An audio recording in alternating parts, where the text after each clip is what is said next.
Now, the other teaching, these are going to be little short teachings, okay? But you know, we're focusing on things that really cause big problems. I mean, in the car, how many fights go on in cars, especially on Sunday morning? Ah!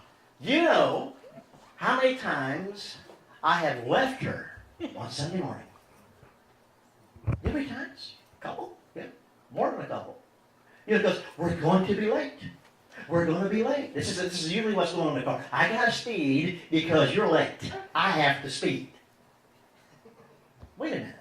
I got to disobey God because of what you did. Is that right? Do we disobey God because of what our spouse has done or not done? Because, you know the reason that I left her? She used, Philippine time is a little bit different than American time. Their clock is back about 45 minutes. They're on Pacific time. Okay, all right. Anyway, our clocks didn't match. You know, I used to walk around the house. You know what time it is? You know what time it is? We got to go. We got to go in 10 minutes. We got to go. We got to go. We got to go. And then I'd be out in the driveway. Beep, beep, beep, beep. I told you I was a jerk. I'm proving it. I got to tell you before she does. So, and if she didn't come out about the 10th beat, guess what? I don't care if she comes out or not. I'm gone. I'm gone. Now, really, you know what that really showed her? I know that showed her as a jerk, but isn't something else that showed her? What I was doing is making the people at the other end and their opinion of me more important than her opinion of me. Wrong priority. Wrong. I wanted to be one with them. I wanted them to think well of me, even though she thought I was a jerk. Wrong priority. Now, it doesn't mean the fact that we shouldn't be there on time, but I'm not going to let the fact that we're late cause a separation between her and I. This relationship, her and I, is more important than the truth that we should be there on time. Love always trumps truth. Okay? So we arrive late very frequently. And you know what? I don't speed.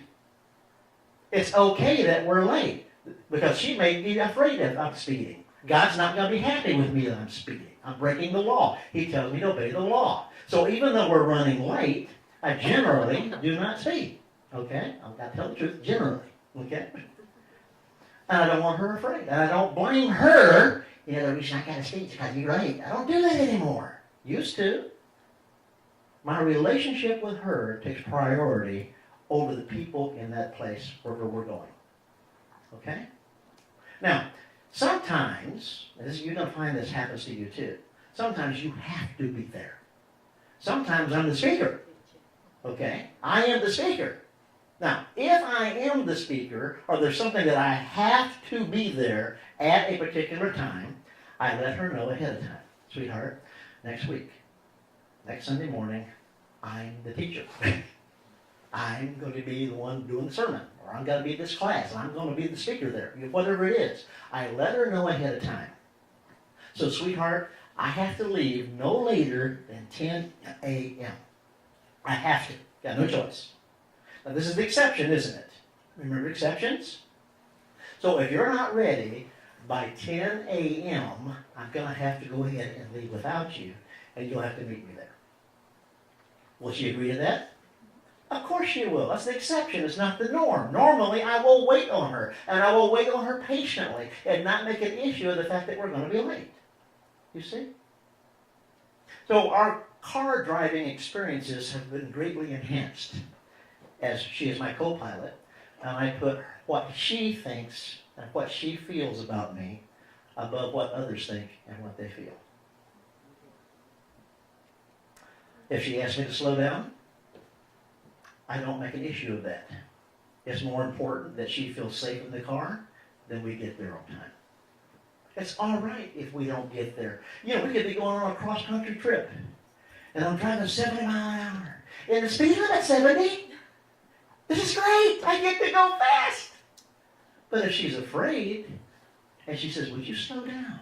I don't argue that. Her feeling afraid is more, her not feeling afraid is more important than I can get there 2 hours ahead of time. So what if we're a little bit later? What if we're a whole day later? So what? Well, I've kept the relationship between her and I intact, and she's not afraid. If I'm talking on the phone, she says, would you please not talk on the phone while you're driving? Now, I can talk on the phone and drive. I can talk on the phone and drive really, really well. But if that's causing her fear, guess what I'm not going to do? I'm not going to talk on the phone. Because her feeling loved by me is more important than this conversation I want to have with this person. If it's really, I really, really need to help that person, she can dial the number and hold it to my ear, and I can still drive, can't I? I mean, there's ways to do this, okay? But our relationship takes priority. Will you ask for directions? You know, men don't like to ask for directions. We're all Daniel Boone, and we can find our way there. You know, it might take an extra 2 or 3 hours, even a day, but we're going to get there. The sun is that way. I see the North Star, and I got a compass. I can get there.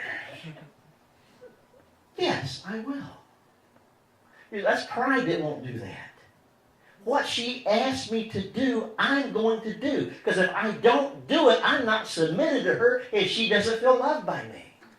Her feeling loved by me takes priority on whether or not I can really get us there. So, sweetheart, yes, I will stop and I will ask for directions. You look sleepy. Will you pull over? Will you let me drive? Will you just rest? Yes, I will. Yes, you can drive. It's okay.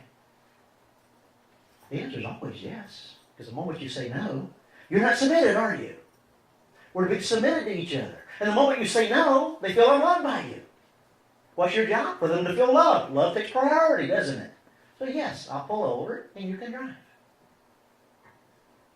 So our expectations of who's sitting in that seat really changes. Because if that was a co-pilot of a plane and the pilot said these things, would the co-pilot said these things, would not the pilot concede to that? You look sleepy. Let me fly the plane. Would he insist on flying the plane? No, I can fly this plane. He would no, he would concede. You got it. No problem.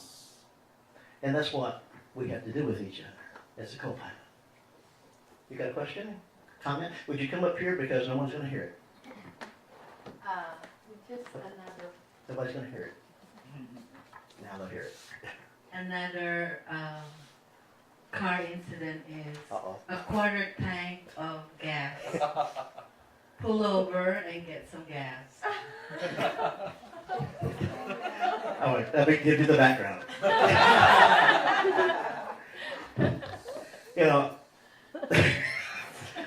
I can generally judge how far I can go in a tank of gas, or a quarter tank of gas. Now, I gotta admit, I've never run out of gas with her in the car. Okay? Never. With her in the car. She'll make sure that doesn't happen. But it doesn't bother me to drive on a quarter tank of gas. That doesn't bother me. You know, and she'll say, how's the gas? I say, I went down and did quarter tank. I said, we got to get all the way to Landon back. Well, I don't think so. Would you go ahead and stop anyway? What do I need to do? Because if I don't stop, she's in fear, we're going to run out of gas, isn't she? It doesn't matter if we're going to or not. She has the fear that we will. I'm the only one that can change that fear, aren't I? By stopping and getting gas. This is a hard one. So guess what I do now? Most of the time. I stop and get gas. Okay.